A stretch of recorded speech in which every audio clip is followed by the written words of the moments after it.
Okay, let's get started. Okay. I'm sorry for the delay. This morning has been a bit challenging. When I was checking slides this morning, I realized that one whole half was replaced. The computer, for some reason, it synchronized my computer with the university server with the old file. So I quickly made all the slides, one half of the slide. Okay, so it was difficult, but I think because I knew where I took those information, so it was not that difficult. If there will be some spelling mistakes. We'll correct as we go along. Okay, today we are going to deal with electron microscopy. As we try to think, of electron microscopy, one step before that is, why are we even talking about electrons? What's wrong with light? Light is such a beautiful entity, and the reason why people use electron microscopy is because optical microscopy has some limitations. Okay, so before we go into electron microscopy, I will talk a bit about optical microscopy. So if you take an optical microscope, it consists of different parts. You can categorize them into different parts that is presented in the schematic. So you have the source of light, and then your sample is here. Almost always optical microscopes are, I'm not talking about fluorescent microscope, I'm talking about transmission. Okay? Always the light passes through the sample, and there are parts of sample that let through more light, and there are parts of sample that let through less light. And that's the difference in contrast that you get. So now you have source of light, and there is the sample, and then the light passes through, and then the objective focuses the received light at a particular focal point, and then the distance between the eyepiece and the objective, that decides the magnification.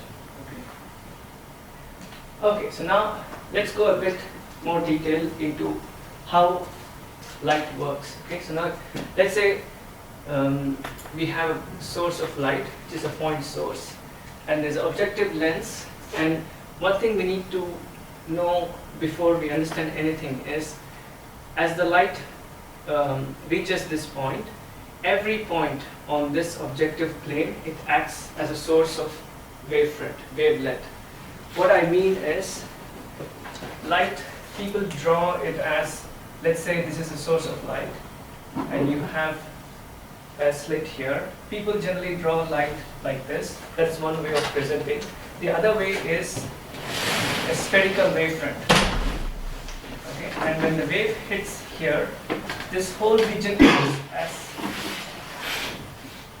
understand that? Okay, so that's what I mean by every point on this plane acts as a source of wavelet. Okay, so now we have seen that every point here acts as a wavelet. So now if you go across the tube lens, okay, so now the intensity pattern that you see here will be resultant of interference between, let's say you take this point, okay, this point receives light from every point on this plane. They all undergo interference, and the intensity that you see is the resultant of all the interference that happens due to waves that are coming from here. I will show a very small animation to easily understand this. The link to that is here. Okay, you want to check? You can check that later.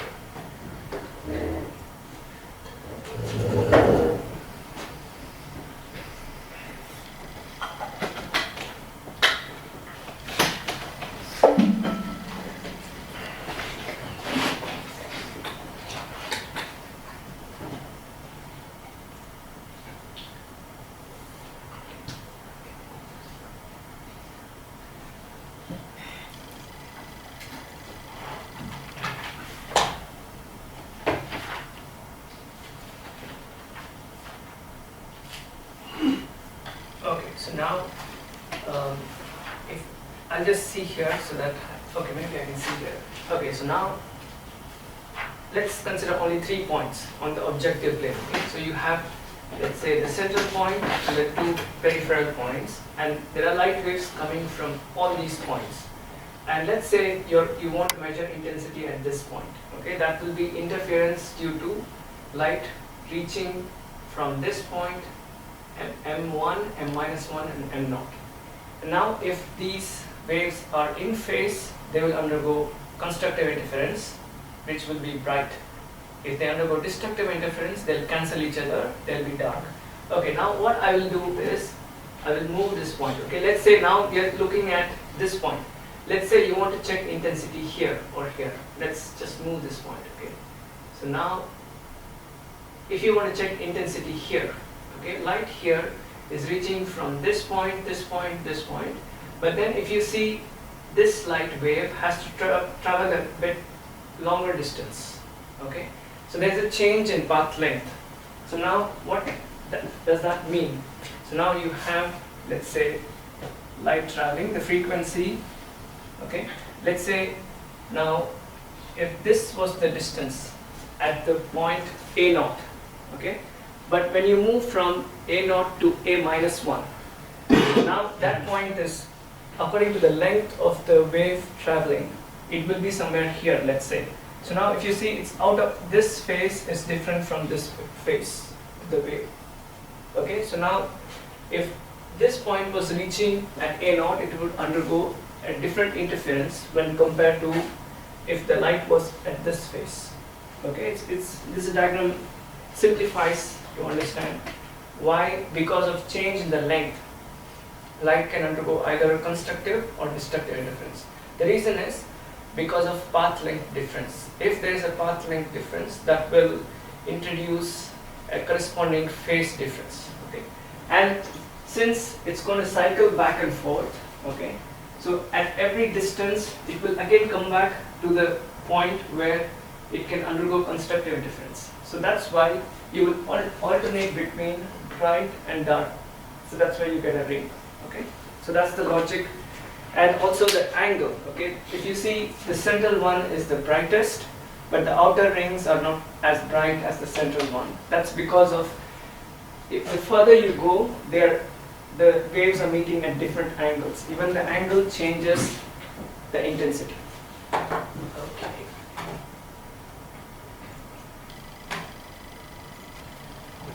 So now we know that based on the diffraction happening at the objective plane, we get what is known as this airy disk. And this, if you see from the top, it will look like this, but then if you take a cross section, this is a way of presenting. So this is intensity versus distance. And generally the central, or this is called the zero order maximum. Okay, that has around 84% of intensity of the total light. Okay, this is called the zero order diffraction maximum or the central maximum. Okay, so now let's increase the complexity of this experiment. Let's say you put, so we have seen where there's only one point source. Let's put one more point source right next to it. Okay, so now in this case they're so close that the central maxima, they almost overlap. Okay, and here, even though the outer rings, they are overlapping, still you can distinguish the two inner maxima. So now this is the difference between these two is, this is resolved and this is not resolved. Here you can't really tell whether there are two or one source of light. Okay, so this, now we are laying foundation to understand what is resolution. Okay, now let's give a bit of mathematics to this. Okay, so now if we have seen the two point source scenario, let's take the cross section and plot intensity. So now this is a single point source. Then let's say you have another point source. As you come closer, the central maxima, they overlap. Okay, so now you will have two peaks with a valley in between.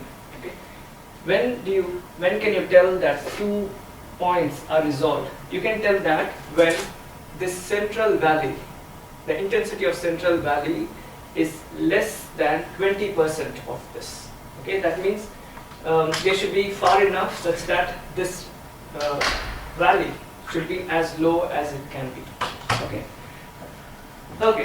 Now we have seen how light undergoes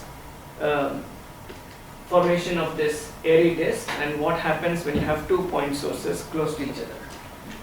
So now, if I ask you, okay, that now the distance between these two, okay, the D0, if you have a camera, okay, what do you prefer? What do you prefer? What should be the value of D0? If I'm taking a picture of exactly, okay, it should be the distance should be as small as it can be, because your camera should be able to resolve even the closest points. Okay, so the lower the value, the better is the resolution. So the message from this slide is light has a value D0 depending on let's say how close these two are.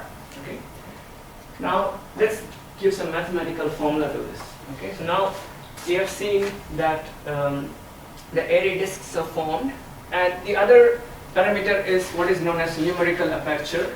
For example, if you have a lens that lets through, let's say from a point source, the angular view, the solid angle view that allows the light inside, the higher the value is, the greater will be the resolution, because the airy disk formed, the central maximum, it will be much narrower. But this concept is not so important. Okay, it's just that it's a part of the formula, so I wanted to explain what it means. But then the more important thing is the formula for resolution. The value D0, which is this distance between two spots, is directly proportional to the wavelength. That's all that we need to understand from this slide. So the higher the wavelength, the higher is the D0. So now, as I told before, a better resolution is when the D0 is lower. Okay. Okay, so now let's look at the visible spectrum, electromagnetic spectrum. Okay, so the electromagnetic spectrum, the visible region goes from somewhere from 400 to 700 nanometer. And if you plug in this formula, with the best lenses that you have, we will get, if you use blue light, we will get a resolution of 190 nanometer. Here what I'm pointing at is, if you use the lambda, which is 700 nanometer, then the D0 will be this value. Okay, so now if you see, the higher the wavelength, the higher is the D0 value, the lower is the resolution. Okay, but the important thing is, as we have seen before, there are nanoparticles. For example, cellulose nanocrystals whose diameter is 10 nanometer. So, and here the resolution is 190 nanometer, which is horrible if you want to study virus. Viruses are 100 nanometer nanoparticles. Okay. So what I'm trying to convey from this slide is that if you use visible light, you're going to have a lot of limitations with respect to resolution. What about using ultraviolet or X-rays or gamma rays? The problem is these are high energy and they are harmful to us. And so now if we want something smaller than 100 nanometer, okay, then what we go to choose is electron. The reason is very simple. Electrons, they can be easily controlled because they are charged. You can direct them very easily using electric or magnetic field. And here is a very simple comparison. Okay, for a given energy, electrons have much lower wavelength when compared to photons. Lower the wavelength, higher the resolution. So here is the formula for resolution with respect to electron. Okay, so now let's put some comparative values. Okay, where does electron microscopy, where does optical microscopy, where does our vision stand with respect to resolution? So our vision, it can see something close to, let's say,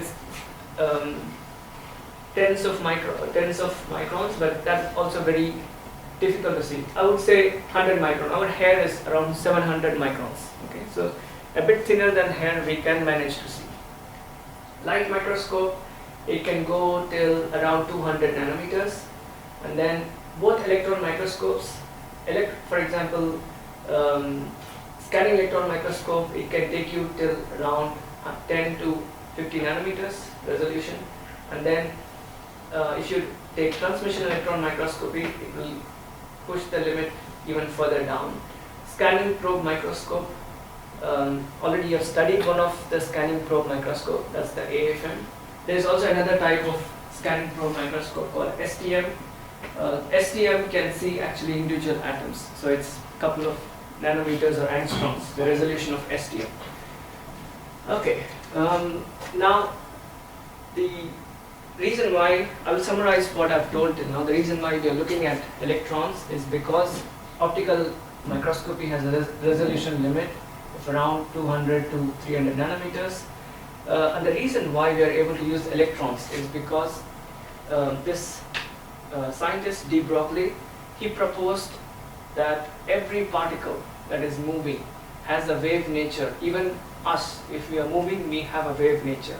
But because they are so huge, our wave nature is very, very small when compared to the mass. But the smaller the particles become, their wave nature becomes very dominating.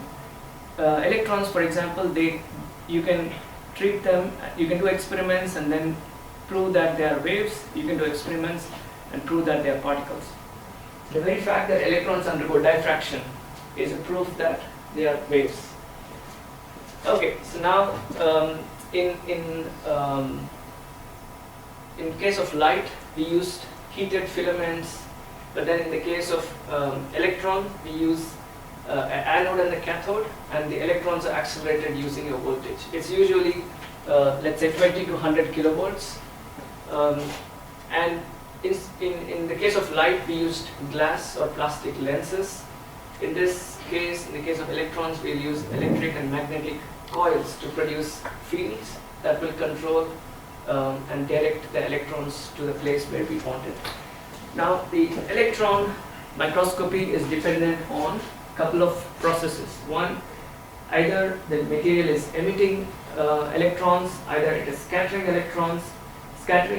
or even transmitting electrons, and also diffracting electrons. These are three main types of interactions of electrons with matter that helps us use electrons for microscopy. There are two major types of microscopies using electrons. One is scanning electron microscopy and the other is transmission electron microscopy. We'll go one by one. Here is the schematic, and I put the optical microscopy in between so that you can see the parallels. They are very similar. Instead of lenses, we have magnetic or electric coils doing the same role, but it's exactly the same. Light passes through a condenser coil or lens. In this case, it's a condenser lens. In this case, it will be a condenser coil. And this specimen here, this is transmission electron microscopy. It's called transmission because light passes through the sample. And here, we are dealing with scanning electron microscopy. The reason why it's called scanning is because the electrons are going to bounce off the surface, or there are some interactions of this incoming electron with this surface species that helps us detect some of the characteristics of this surface. So the electrons are not passing through; they are reflected, bouncing back. Okay, that's why this is called scanning, and that's why this is called transmission electron microscopy. Okay, and a quick look at how the three techniques. There is a variation, that is the STEM or scanning transmission electron microscopy. We can ignore this now because at a later stage I will come back to this. Now it might be a bit difficult to understand. I will go into details of this and then we'll come back to STEM. Okay, let's focus only on these two for the time being. So you have a specimen and there is incoming electrons, and you have electrons being ejected, scattered or bounced back. And if you collect the electrons that are coming out of the sample and display that, then you have scanning electron microscopy, and you have sample here and the electrons are passing through the sample, and depending on whether electrons are getting absorbed or not, you have transmission electron microscopy. Okay, this I've mentioned already. So the difference between scanning electron microscopy and transmission electron microscopy. One important thing is the scanning electron microscopy. It gives us the idea about topography, how the surface roughness or surface profile changes. Let's now go into a bit detail. Transmission electron microscopy. Okay, so now this is the schematic. So you have the source of electron here, and you have the sample here. The electrons are going to be projected onto the sample, and depending on the exclusion of the width of the electrons, you'll have magnification happening, and as the transmitted electrons pass through various coils, and then it's projected onto a screen, and you see the magnified portion of the sample here. Okay, one main thing is you have these samples maintained at ultra high vacuum. Otherwise, electrons will interact with the gas molecules that are here, and you will lose the information. That's why to maintain ultra high vacuum is very important. Okay, the sample, usually the samples are made for TEM. They are very thin slices because you want electrons to pass through. And usually the thickness of sample is less than 100 nanometers. And the sample is made on a grid. This is around 3 millimeters in diameter. And usually what people do is you put a drop of the sample that contains either your sample, nanoparticles, suspension, polymer, and then you leave it on this grid for any amount of time, let's say a couple of minutes, until you have some of the sample particles stuck on the region in between this mesh, and then you remove the liquid by, this process is called blotting. You touch the liquid with a piece of paper, and the paper sucks all the liquid back, leaving behind some particles. And then you put this, you dry this, and then you put this inside the transmission electron microscope, and then you lower the atmospheric pressure to vacuum, and then you do the imaging. Okay, so now in transmission electron microscopy there are two modes of imaging. One is dark field, the other is bright field. Okay, now as the field is the background. Okay, that's what is meant by field. Bright field is the background is bright and the sample is dark, and the dark field is the opposite. The way you generate these images is as follows. Now when you have incoming electrons and you have your sample here, and the transmitted electrons are passed on to the next stage. Okay, so now you have two sections of electrons that are coming out. One, the electrons that have not been scattered. If the electron gets diffracted by the particles, the sample, then they are diffracted at an angle. They undergo a deviation from their original path. And now you have electrons in this region which is vertically down that has unscattered electrons, and you have electrons that have been diffracted or scattered. Okay.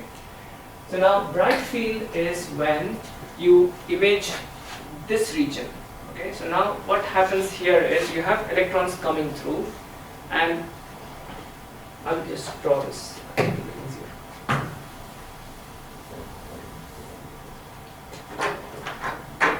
Let's say you have particle here. Okay, you have particle here, and you have electrons coming through everywhere. Let's make it a big particle. Okay, so now you are doing the imaging here. Okay, so now these, let's say this region, electrons don't go through because they get blocked. So now what you will see is there's a bright background. Okay, everything is bright because all the electrons have come through, but then the region corresponding to this, there will be a shadow because the electron have been blocked. So you will find a dark spot here. It's that simple. Okay, so now here the electrons have come through, so this background is bright and the sample is dark. Now that is bright field. Okay, now if you take one more option, which is if you do imaging here. Okay, so now let's consider this same sample, but this sample is also capable of diffracting electrons. Okay, so that means it is absorbing, but it also diffracts. That means it pushes electrons in this direction. Okay, in all random directions. So if you do imaging here, if you put your detector here, these are not these unscattered electrons. They're going to go down. They will never come here. So here, if in this plane, these objects will look bright because there is, in the background there is no source of electron. The source of electron is only this, okay, which is diffraction or scattering. Then here in this case, the background will be dark and the sample will be bright. Okay, so that's what is dark field here. If you see, the sample is bright and the background is dark.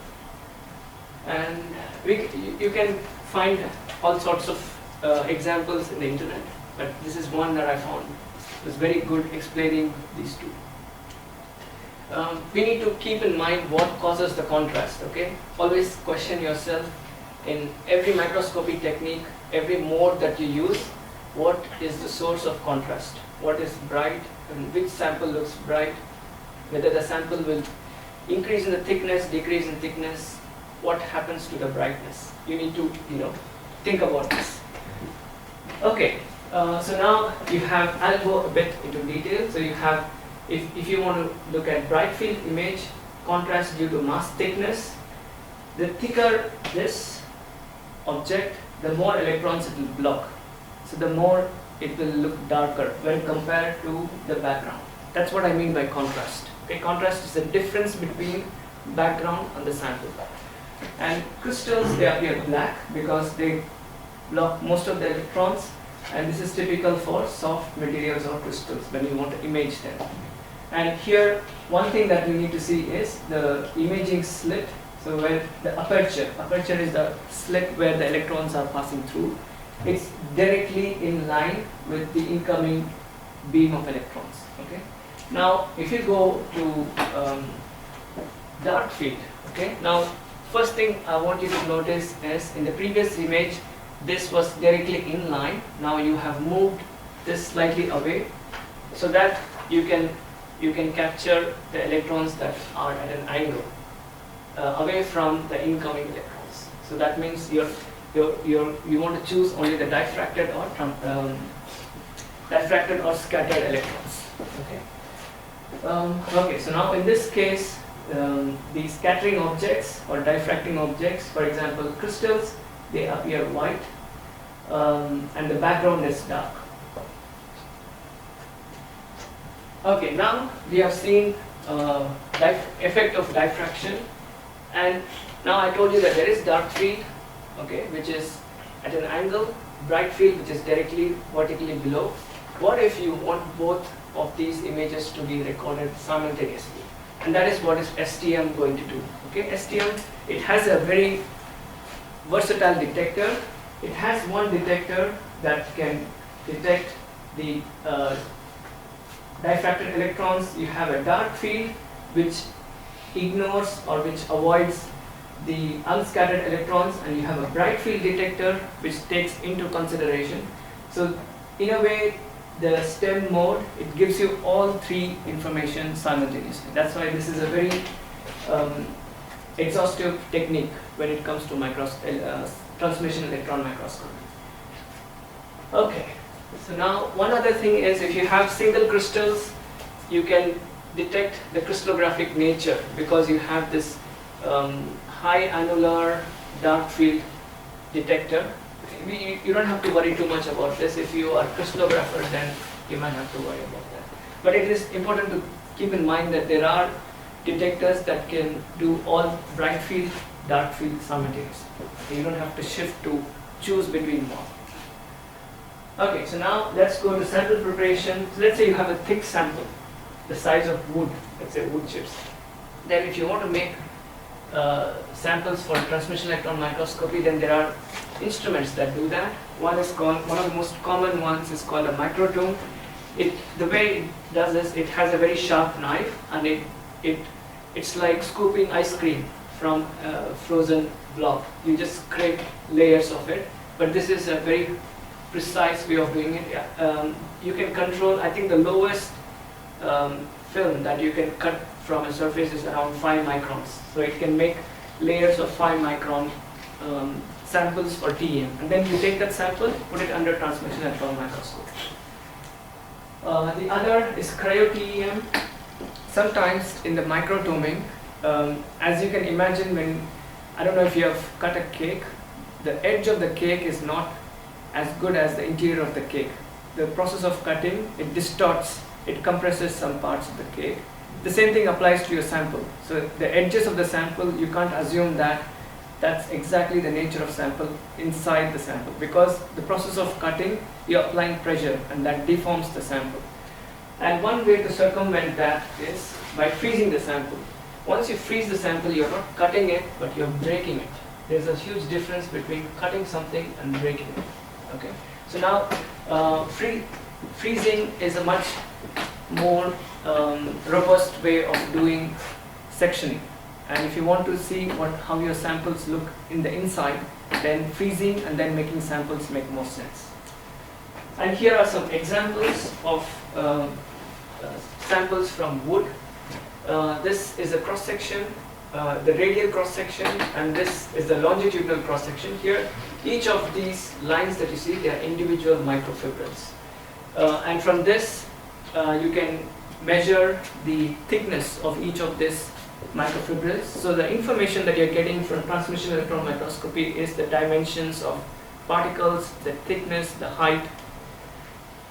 Okay, so now I'll give more examples of how a transmission electron microscopy can be used. For example, if you take a wood material, it consists of microfibrils, and studying the aggregation state is very important, because if you have microfibrils, they have a, let's say, a given surface area, and upon aggregation, the surface area decreases drastically. And decrease in surface area means reduced accessibility to reactive functional groups, that means lower reactivity. So it is very important to understand the state of aggregation, and since these are really small entities, nanoparticles, we need techniques that have very high resolution, and that's why transmission electron microscopy is very important. Here is an example. For this is the atomic force microscopy image of cellulose nanofibrils or microfibrils, and here is the scanning electron microscope image of the same. Here, one thing is, if these fibrils, the more segregated they are, the better it is for some applications. If you are looking at mechanical properties, that changes the properties of these drastically. Okay, here is one more example. This is a transmission electron micrograph. Okay, here you can see individual fibers here, and this is a very famous oxidation technique called tempo oxidation, which converts the C6 primary hydroxyl into a carboxyl group. And one conclusion that they came about using this is that the degree of substitution changes, the thickness of these individual fibrils, it changes upon this process, and that information is very important when it comes to applying these in some technologies. Okay, and one other thing is in the cellulose nano science field, cellulose nanocrystals are one of the most fascinating objects. This is one of the first transmission electron micrograph image. As you can see, this was recorded in 1951. This is a today's standards, this is really bad image, but I think to start with, I think this is a brilliant image for that time. So what they did was, you have cellulose microfibrils, you have amorphous regions and cellulose regions, crystalline regions, and when you do acid hydrolysis, the amorphous regions get hydrolyzed, leaving behind these rods. And these are current status. Okay, these are some of the images from today in literature. So now you can see the difference. Now we have a variation in the length, variation in the width, depending on the source, depending on the conditions. So these all are important when it comes to using these materials in some applications. Okay, now one other thing is, for example, this is a scanning electron microscope image, and this is a transmission electron microscope image. Here you can see that when you dry your sample, okay, all the fibers, they aggregate. Now if you want to see fibers in their original state in solution, they do a microscopy called cryo-TEM, where you freeze the sample and then you look at the ice, you look through the ice. Here if you see the individual fibrils, they are quite well dispersed, and this gives a very good idea about how the nanocrystals or microfibrils are distributed in the real sample in liquid. Okay, one more application of transmission electron microscopy is to find out the configuration. So we all know cellulose 1 in nature, it has parallel configuration. The meaning is as follows. Now you take a cellulose chain, which is a polymer consisting of glucose units. One end, because of glucose's, it exists in open ring form and the closed ring form. The open ring form has an aldehyde. Okay, that's the reason for the existence of a reducing end and a non-reducing end. And when the polymer becomes a part of a nanocrystal, there are two possibilities. One, all the reducing ends are towards one end, where the entire crystal will have reducing end and non-reducing end. On the other hand, you can have alternating cellulose chains, where you have reducing end of one chain here, the reducing end of the other here. So if you take a cellulose 2 chain, you have both ends reducing. And if you take cellulose 1, you have only one end reducing. And this was proposed for quite some time, but it took a lot of time to prove that this exists. And the way they did that is using transmission electron microscopy. So what they did was to use a reactive species to tag the reducing end with that, which has specific reactivity to, say, gold or silver or something like that. And here is an example. So now this is an individual nanocrystal, and you have the particle here, and it's stuck to only one end. And one thing is, you can also record electron diffraction pattern. That's what is shown here. I'm not an expert in electron diffraction, so what they're inferring here is the crystallinity of this crystal here, and depending on the crystallographic nature, you can tell whether this is cellulose 1 or 2. Okay. So now in this case you have cellulose 2 crystal, but then you have nanoparticles tagged on both ends, which shows that there is reducing end on both sides. And this is made by regeneration, which is you take the cellulose chains of this, dissolve it, and then recrystallize. Generally, recrystallization happens in a random fashion, so you have reducing ends distributed on both ends. Okay, don't worry about the mechanism. The idea is, if you have functional groups distributed at specific areas, then you can tag it, and if they are at a nanoscale, you can use transmission electron microscopy to prove where these functional groups are located. For example, if you do a reaction and if you are introducing chemical groups everywhere along the rod, or are you introducing chemical groups only at the ends, the way to prove that would be to do this reaction. And if you find a transmission electron microscope where these spherical nanoparticles are everywhere along the rod, that means you have done reaction pretty much throughout the rod, the nanocrystal. If you find nanoparticles only at the ends, that means you have done reaction only at the ends. Okay, one other thing that you can do is, I'm not going to go and give examples, just to familiarize you with this concept. You can also, this is an actual transmission electron microscopy image of an inorganic crystal, and these are individual atoms. So when you make a new molecule, when you make a new crystal, you can measure the distance between these two, and based on this you can propose a lattice model, and then you can propose what the chemical formula is for this. So it's very good for characterizing new materials. If you synthesize a material, if you want to be sure if that is the material, then you record a very high resolution transmission electron microscopy image, and then you can see the individual atoms. To be very honest, not many people use this high resolution for characterizing wood samples. Any material from wood, we don't use that kind of resolution. We don't need it, or at least as of now, the researchers are not that much into using the highest resolution microscopy for wood materials. Okay, I'll summarize the part 1 of the lecture, which is mainly about transmission electron microscopy. We started with light microscopy. We saw how it works, and we saw what the resolution of optical microscopy means, how it is decided by the wavelength, and that how resolution depends on the diffraction, and the whole process is called the diffraction limit, because you have limit depending on the diffraction phenomenon. That's why it's called the diffraction limit. And we compared the electron wavelength of electron and photon, and from that we know that if you want to break the diffraction limit, then electron is a good choice because it has a much lower wavelength.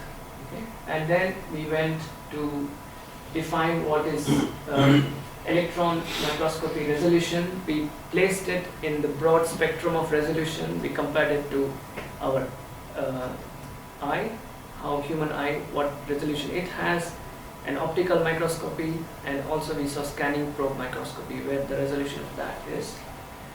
And we saw similarities between optical and electron microscopes.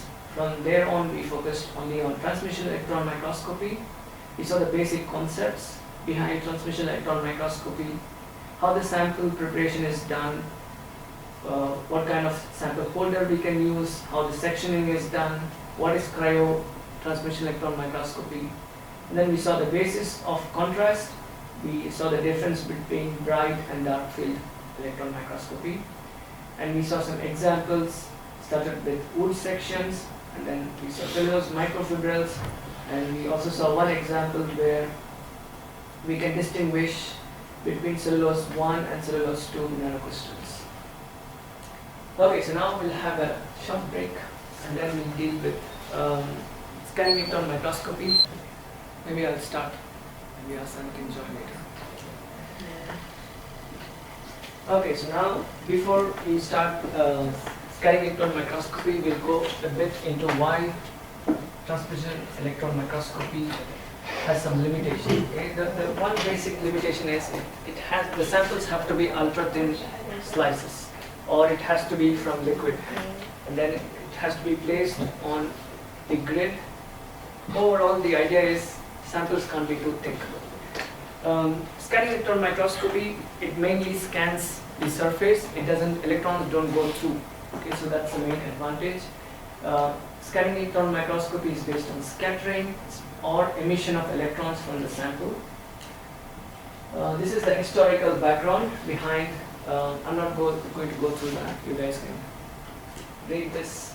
The basic setup for scanning electron microscopy is as follows. You have a source of electron, which is the primary electron beam, and the sample is here, and as the electrons are incident, some of the electrons get reflected back, and these are called backscattered electrons. And you have the detector for backscattered electrons in this place, and you have secondary electrons, and the detector for secondary electrons is at an angle suitable to capture these electrons. I will go a bit into detail how these electrons are produced.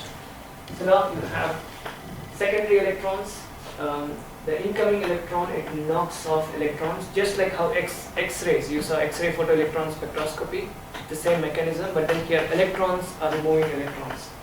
And these secondary electrons, they have very low energy because the incoming electron has spent a lot of energy knocking out the electron. Generally, the energy of secondary electrons is less than 50 electron volts.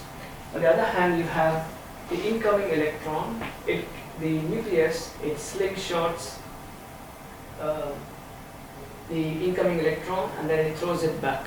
Okay, this is the source of backscattered electrons. Since the electron is undergoing just a minor deviation, these electrons have very high energy relative to secondary electrons.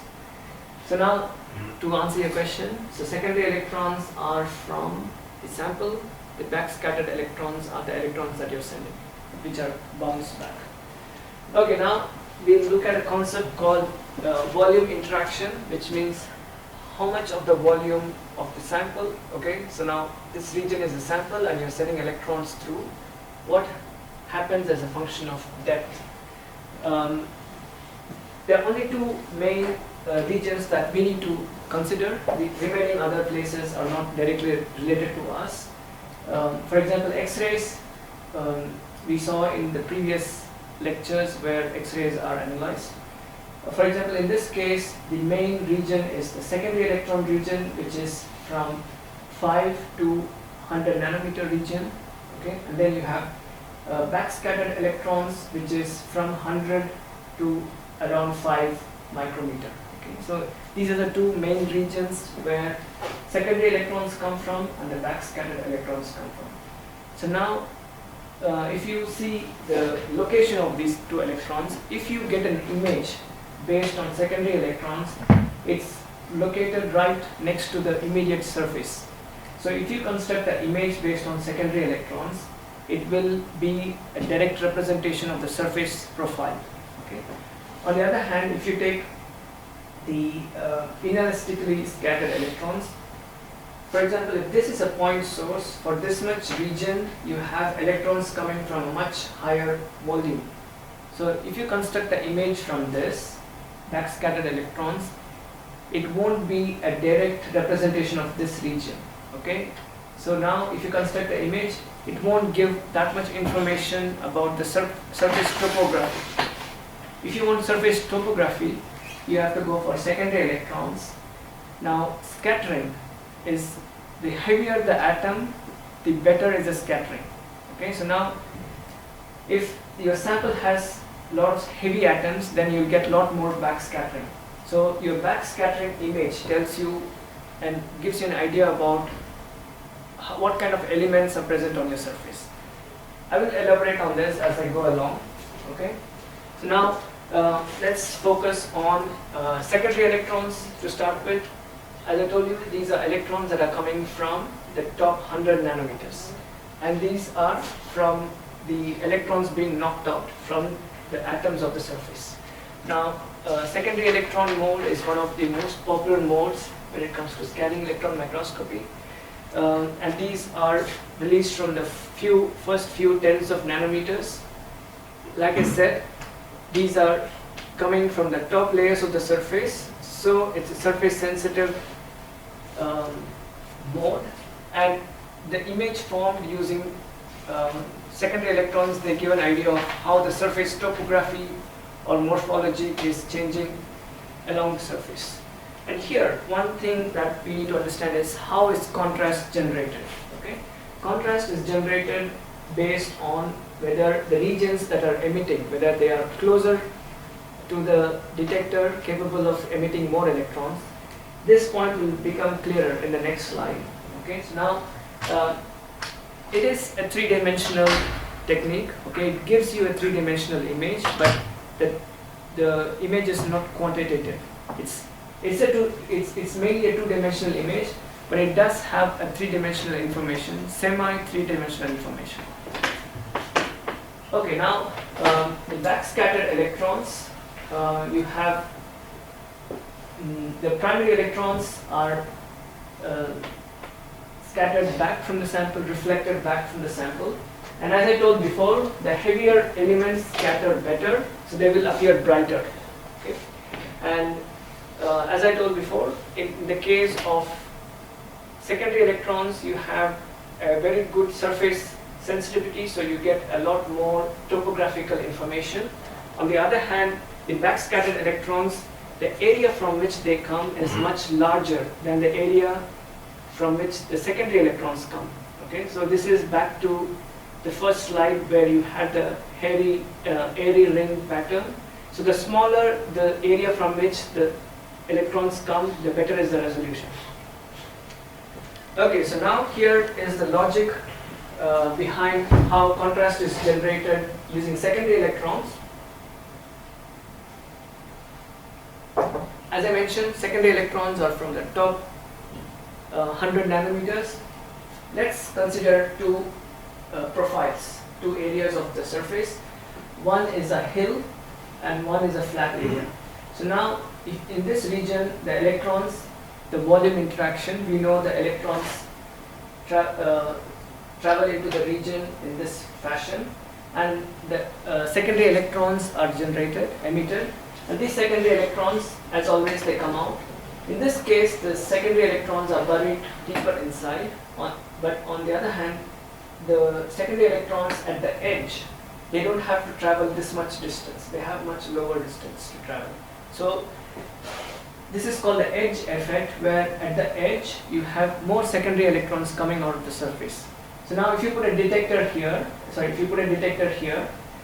now this region, because there are more electrons coming from this region, it will appear brighter when compared to, let's say you had a pit here, it will be the opposite of this. That region, the pit, will be darker. So this is the logic behind contrast generated by secondary electrons, and this is called the edge effect. So in the case of Hill, because of higher emission of electrons due to the edge effect, you have brighter spots. Higher the feature, the brighter it is. The deeper the hole or depression is, the darker it will be. Okay, so now let's talk about contrast with backscattered electrons. Okay, so now let's take two atoms into consideration, iron and carbon. Iron has 26 atomic number, carbon has 6. Like I said before, larger the atom, the higher is the scattering efficiency. So if you send, let's say, same number of electrons to this sample, same number of electrons to this sample, the backscattering will be higher with iron, okay, and it will be lower. So what is the effect of that? Now if you take a sample, okay, which has a mixture of carbon and iron particles. So this is a secondary electron image. Okay, you can see that, okay, this particle is higher, it's different from the remainder, it's a bit higher. You go to the backscattered electron image. Okay, now if you see the same spot, it's a bit brighter here, much brighter than the remaining place. That's because this particle is made of iron, and iron is backscattering more electrons when compared to this. So in the case of backscattered electrons, images formed based on backscattered electrons, you have a compositional information. In the case of secondary electrons, you have a topographical information. Okay, so this is one key difference between these two images formed based on secondary electrons or backscattered electrons.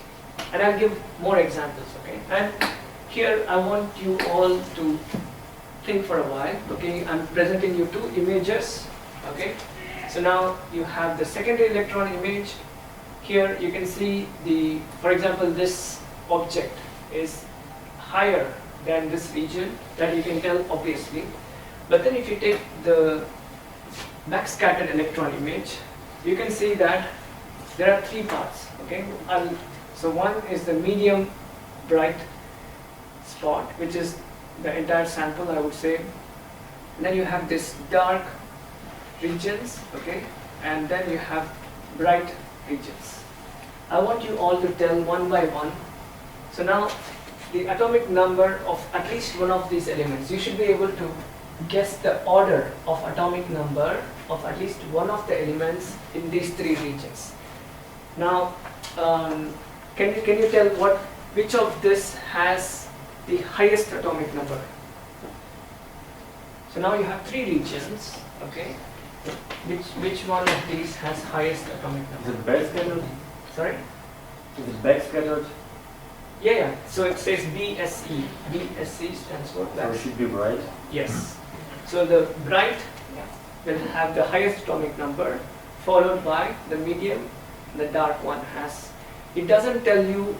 If you see my choice of words, there is at least one element. I'm not talking about the entire sample. Okay, it might, this object, for example, the bright particle, it might also have some other element that has a very low scattering efficiency. But if it has one element which is very good scattering, it will look bright. Okay, so now this is the order of at least one of the elements, atomic number of one of the elements. Okay, so now here is a very relevant example. So you all are writing in papers. If you take one of these sheets and put them on scanning electron microscope, here is the secondary electron image. You can see, well, so this is the paper and this is the ink. Okay, so now you can tell that topographically this is above this, or either this is above this or this is above that. One of this, you can guess one of that. Okay. But then when you go to the backscattered image, you can see that some of these are brighter than the remainder. Okay, so you can tell, for example, if the ink had some metallic particles or something, that chromium, or I don't know what they use for ink, but all that I can tell is there in the paper region there is some element that is much higher atomic number than the composition of the ink here. Okay, so now let's quickly go through the parts of scanning electron microscope. You have a source of electron, as always. You have a condenser lens, and then your sample is here. The difference between transmission electron microscope and scanning electron microscope is if this was a transmission electron microscope, this sample will be somewhere here, right? Because the electrons have to go through. Okay, then you have detector here. This will be the secondary electron detector. If you wanted to detect backscattered electrons, I would put a detector somewhere above this. Again, scanning electron microscopy needs ultra high vacuum. But one thing that we need to keep in mind is there is also another mode called environmental SEM. Okay, sometimes in the case of samples, for example, biological samples, one thing we need to keep in mind is you are shooting electrons into your sample. Your sample is neutral, okay, and electrons are negatively charged. So your sample is going to be more and more negatively charged. And one thing that will happen is, let's say you have a region of sample, okay, and you're shooting electrons here. Let's say this region becomes negatively charged, okay. So now the whole region becomes negatively charged, a huge negative charge because of accumulation of electrons. Now the electrons that are going back, they get accelerated or decelerated because of the negative charge. Okay, so now the image that you'll see won't be a true representation of the topography because this region has become charged. This process is called charging. Now if you take wood, paper, these are non-conducting materials, bad conductors of electricity. So they will get charged.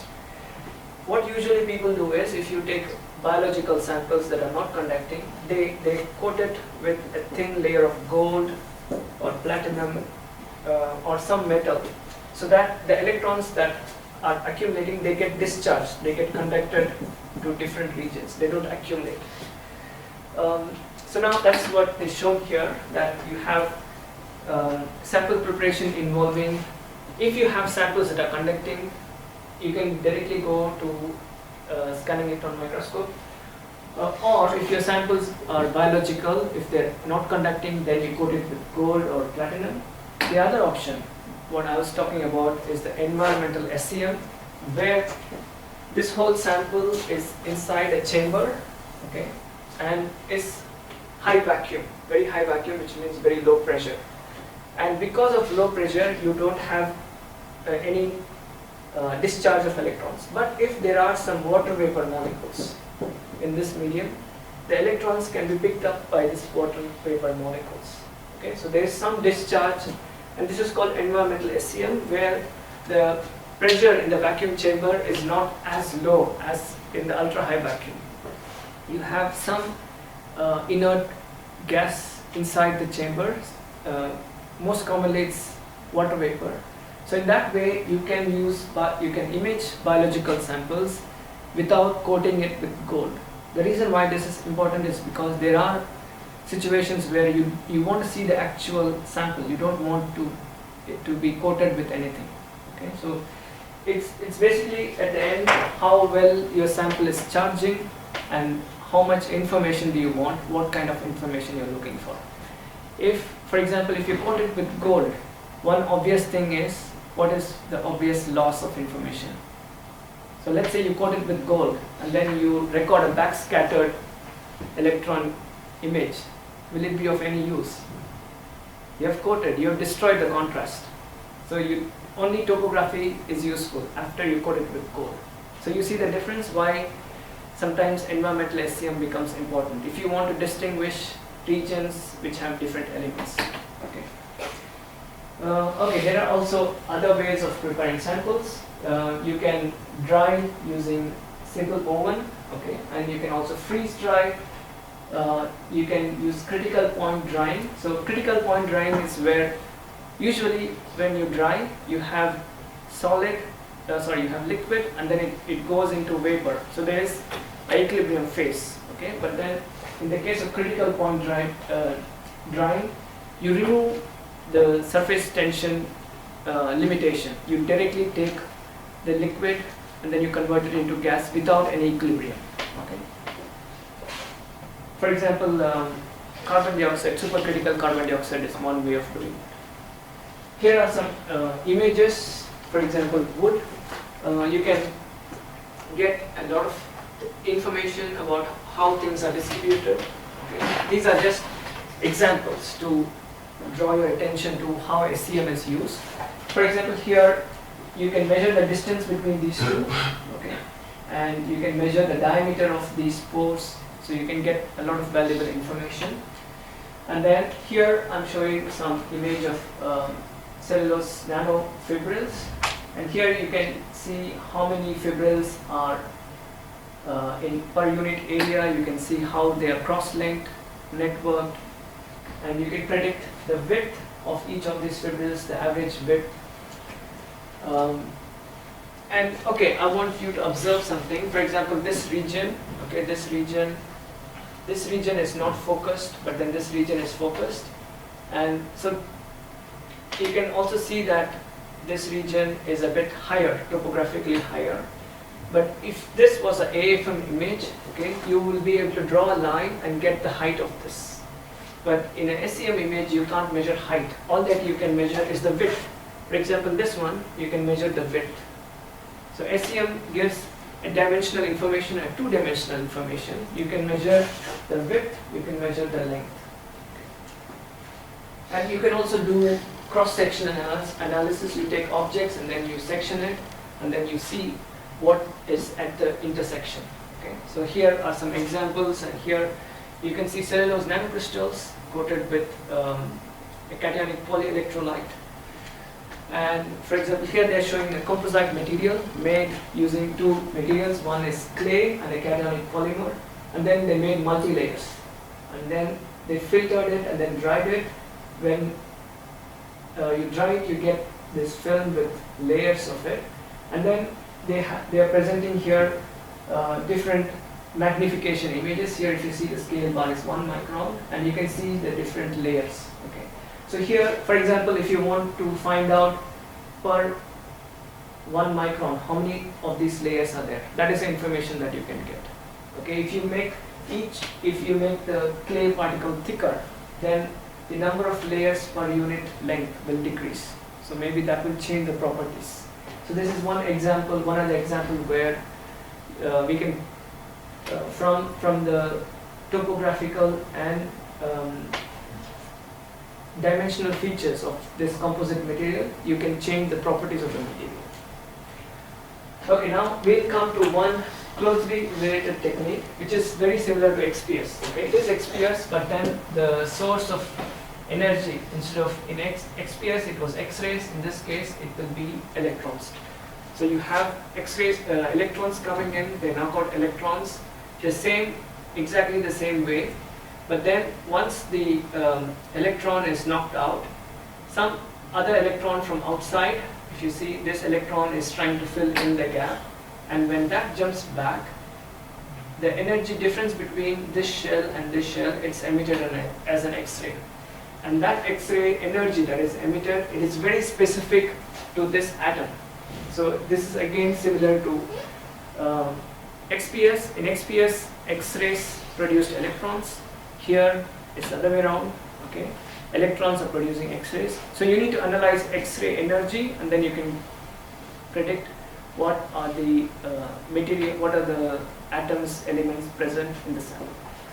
This is an example. Okay, you record a SEM image, and then based on the X-rays that are coming out, you can tell that it has silicon, it has aluminum, and because it's based on the energy dispersed, and it's called energy dispersive X-ray analysis. You're analyzing the X-rays.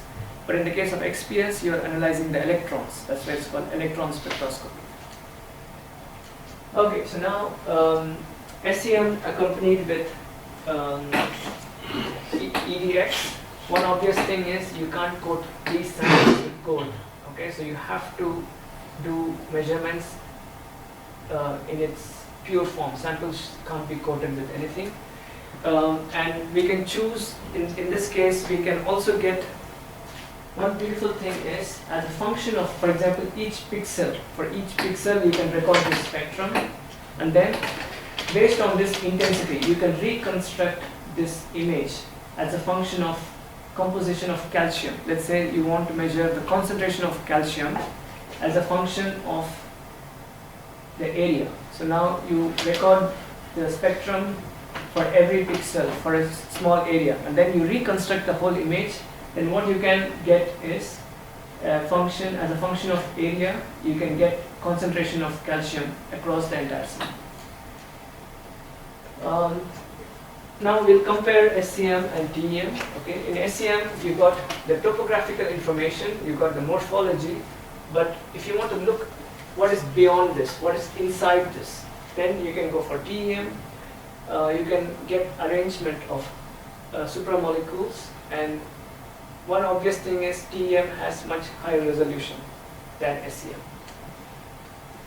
Now let's compare the merits and demerits of SEM and TEM. TEM is superior in resolution. However, as I said before, you don't use this kind of resolutions, especially when you are analyzing wood materials. You don't need 1 nanometer or 0.1 nanometer resolution. But there are people who need, I would say in the world, I would say there are maybe 3-4 research groups who do that kind of resolution. And the other thing is the sample preparation. For TEM, sample needs to be really thin, but in the case of SEM, it can be thicker. And SEM is usually considered to be a much faster technique. TEM needs much higher vacuum when compared to SEM. And the resolution, usually for wood materials with TEM, people report resolutions up to tens of nanometers, but then with SEM, microns or hundreds of nanometers is what you'll usually come across in literature. And but I talked with respect to wood materials, but let's compare absolutely. No, not with respect to wood, but as a technique. Let's compare these two. SEM, the highest resolution is 1 to 2 nanometers, but then with TEM, you can reach as much as 0.1 nanometer. Sample preparation for SEM, you need to dry, or sputtering is it's another way of expressing coating samples with conductive materials. And then you have TEM, where you need to cut the sample into ultra thin films, or you can take a dispersion of your sample and then put it on sample grid, TEM grid. And with respect to ease of analysis, you have very easy analysis using SEM, but then TEM is a bit more technical. You need a bit more expertise to deal with TEM. Okay, I'll summarize this section of the lecture. We started with electron beam interaction volume, and we saw the mechanism of secondary electron and backscattered electrons, how they are produced. And we saw what kind of information we get from secondary electron and backscattered electrons. And we saw the basis of how contrast is generated using these two modes of imaging.